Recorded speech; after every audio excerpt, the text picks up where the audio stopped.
Greetings from Arnknoka. I'm here with Tobias, who's been exploring the city and learning about its rich history and culture. Hello, Tobias. Thank you for joining me today. Always a pleasure, Luna.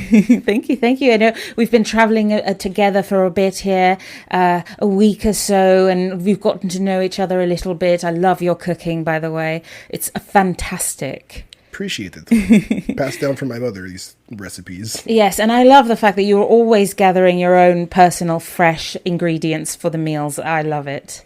So, what we're really here for is to explore the rich history of Arnknoka. I want to know more about the city, its significance to its people, what it means to you personally as well. Can you tell us a bit about Arnknoka itself? Oh, it's a very ancient city. The first one that was ever settled by all of us together. Oh. Well, not me, but our past. Your ancestors. Yes. Oh. And what it represents is, unity between the races and us all coming together as one as it should be. Oh, that's quite lovely. I love that sentiment, just because nobody should be on unequal footing, especially in a city that's purported to be for everyone, Yes, it's amazing. I mean, some people aren't as welcoming. But that's everywhere. Oh, yes, I understand. I've noticed a little bit of animosity towards yourself. Is there a reason behind that? There are a few reasons, but mainly they just don't like us Lionfolk. Oh, okay, interesting. Well, that's good to know. I suppose I'll be on my best behaviour to avoid any trouble. But can you tell us a bit about the significance of the city to the people? I noticed the sort of sacred stone in the centre. Yes, the city was founded around it when it was first discovered, and this was when we first marked peace and unity between all the races. And we set up around the stone, and it kept growing out from there, and now it's what you see here. Oh, so it wasn't at first as vast as this, it grew. No, yes, it grew. I believe in the beginning they came here to make peace at the stone, and then that kind of just sprayed out from there. Oh, that's lovely. They came and then they stayed. They liked it so much. Yes. I quite like that a lot. And then, as a last little tidbit, I'd like to know what the city means to you personally. With everyone being so sort of cross with you, it seems like you possibly might not have a lot of love for the city or being around a lot of your own people. But does it have any personal meaning to you? To me, it means hope that, we can come together. We've done it before, and even now when we're seeming to be pushed apart from each other, we can do it.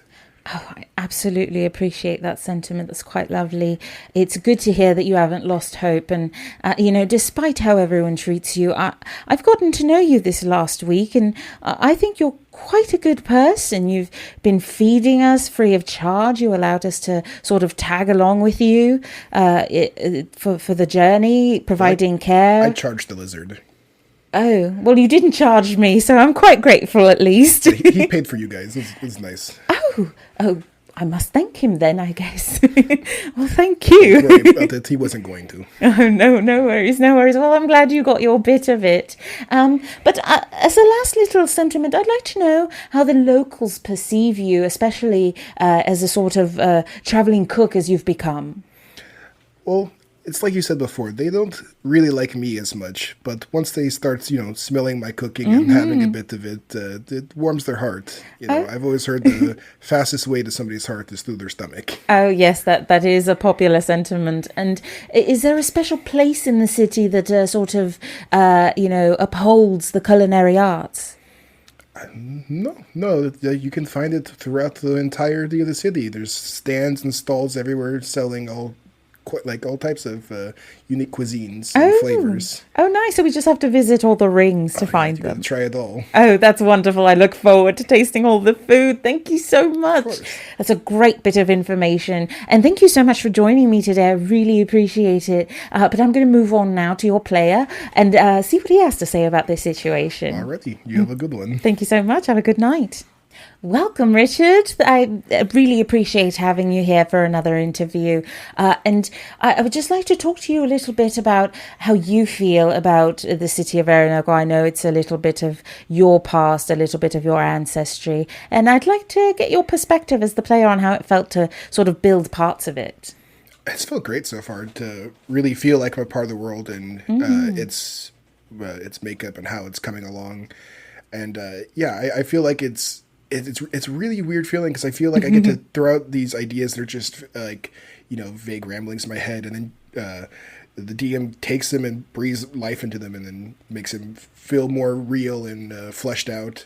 And I give myself pats on the back because it makes me feel like I'm doing actual work. Well, that's so good. I'm glad that you're getting what what you're expecting out of this. That's always the goal, right? To just get what you're looking for in the story, which is fun. I mean, I'm not looking for anything in the story other than the story. So I just love seeing how it all comes about, like, organically and what happens. And I'm always excited to see what happens next. Nice. That is a good way to approach it. I really do appreciate that. But I'd also like to talk a little bit about how it feels for you to be the only one from this continent. The rest of us are from elsewhere. It's been fun, but I have found myself sometimes where I'm like, oh, I should have the answers for this, or like what's happening.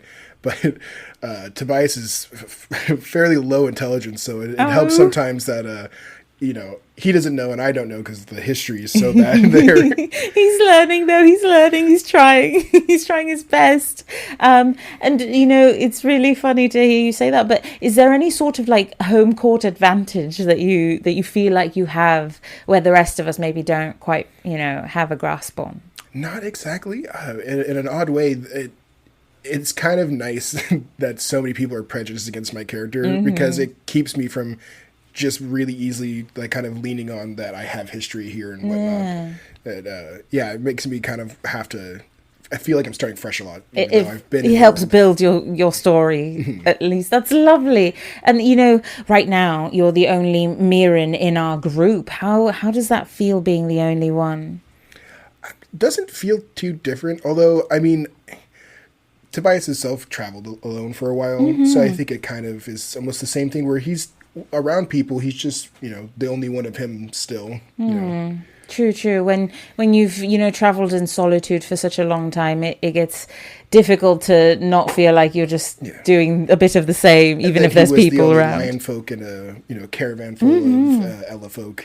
So again, it was just they're all Mirren, but he's still the outsider of it all. Yes, that's I am personally a little sad about that because you're a lovely person, or at least Tobias is. But not only are you the only Mirren, but you're also one of the veteran players on the table, and I'd like to know a little bit about how that feels, being a sort of mentor to some of the newbies on board.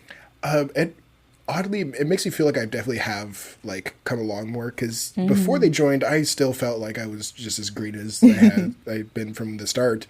But like talking to them and helping, it helps me see like, oh, I actually do have a hang of this and I know what I'm doing.